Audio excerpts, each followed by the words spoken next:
নমস্কার বন্ধুরা, correct time information চ্যানেলে আপনাদের সবাইকে স্বাগত জানাই। নতুন বছরের শুরুতেই কৃষক ভাইদের জন্য রইল বড় সুখবর। পিএম কিষাণের টাকা বছরের শুরুতেই বাড়ার সম্ভাবনা রয়েছে, এমনটাই সূত্র মারফতে জানা যাচ্ছে। তো চলুন বন্ধুরা, বেশি দেরি না করে সরাসরি আপডেটটি দেখে নেওয়া যাক। বিভিন্ন সংবাদ মাধ্যম এবং বিভিন্ন মাধ্যম সূত্রে খবর, পিএম কিষাণ যোজনা এবার 6,000 টাকার পরিবর্তে 9,000 টাকা পাবেন কৃষকরা, এমনটাই সূত্র মারফতে জানা যাচ্ছে। তো দেখে নেওয়া যাক কী বলা রয়েছে। নতুন বছরে পিএম কিষাণ যোজনা এর আওতায় থাকা কৃষকদের বড় উপহার দিতে চলেছে কেন্দ্রীয় সরকার। কৃষিক্ষেত্রকে আরও মজবুত করতে এবং কৃষকদের আয় বৃদ্ধি করার জন্য 2024 সালে একাধিক বড় পদক্ষেপ নিতে চলেছে কেন্দ্রীয় সরকার। এবার 6,000 টাকার বদলে 9,000 টাকা পাবেন কৃষকরা। এর পাশাপাশি মিলবে ফসলের বীমার সুবিধা। জানা যাচ্ছে যে আগামী বাজেটে কৃষিক্ষেত্রের জন্য মোটা অঙ্কের টাকা বরাদ্দ করতে চলেছে সরকার। প্রধানমন্ত্রী কিষাণ সম্মান নিধি যোজনার আওতায় প্রত্যেক কৃষককে বছরে 6,000 টাকা করে দেয় কেন্দ্রীয় সরকার।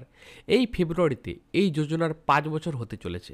আগামী 5 বছরের জন্য কৃষকদের আয় 50% বাড়ানোর জন্য একাধিক পদক্ষেপ নিতে চলেছে কেন্দ্রীয় সরকার। সরকার 2024-25 বাজেটে কৃষিক্ষেত্রের জন্য প্রায় 2 লক্ষ কোটি টাকা বরাদ্দ করতে পারে বলে জানা যাচ্ছে সূত্র মারফতে। মনে করা হচ্ছে প্রধানমন্ত্রী কিষাণ সম্মান নিধি যোজনার টাকা 6,000 টাকা থেকে বাড়িয়ে 9,000 টাকা করা হতে পারে।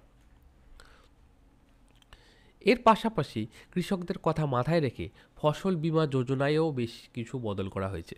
2016 সালে চালু হওয়া এই যোজনার আওতায় অত্যন্ত কম প্রিমিয়ামে কৃষকদের ফসলের বীমা দেওয়া হয়। প্রিমিয়ামের মাত্র 1.5% থেকে 5% কৃষকদের দিতে হয়, বাকি প্রিমিয়াম সরকারের তরফে দেওয়া হয়। আরও বিস্তারিত তথ্য পাওয়ার জন্য আপনারা অফিসিয়াল ওয়েবসাইটে ভিজিট করতে পারেন। তো নতুন বছরের শুরুতেই পিএম কিষাণের গ্রাহকরা 6,000 টাকার পরিবর্তে 9,000 টাকা পর্যন্ত পেতে পারে, এমনটাই সূত্র মারফতে জানা যাচ্ছে। তো এই ছিল ছোট্ট একটি ইনফরমেশন। আশা করি ভিডিওটি আপনাদের ভালো লেগেছে। ভিডিওটি ভালো লাগলে ভিডিওটি অবশ্যই একটি লাইক করে আমাদের উৎসাহ বাড়াবেন, কারণ আপনার এক লাইক আমাদের উৎসাহিত করার নতুন নতুন টপিকে ভিডিও বানানোর জন্য। এবং ভিডিওটি অবশ্যই একটি শেয়ার করে অন্যদের দেখার সুযোগ করে দেবেন।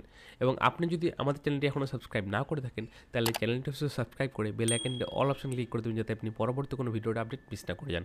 এবং আপনি যদি এখন আমাদের সাথে ফেসবুক যুক্ত না হয়ে থাকেন, তাহলে ফেসবুক পেজের লিঙ্ক আমি এই ভিডিওর ডিসক্রিপশনে দিয়ে দেবো, আপনার ওখান থেকে ফেসবুক যুক্ত হতে পারেন। আমরা এইরকম নতুন নতুন টপিকের ভিডিও আমাদের ফেসবুক পেজে ছাড়তে থাকি। তো দেখা হচ্ছে আপনার সাথে পরে একটি নতুন ভিডিওতে একটি নতুন টপিক নিয়ে। ভালো থাকবেন। ভিডিও দেখার জন্য আপনাদের অসংখ্য ধন্যবাদ।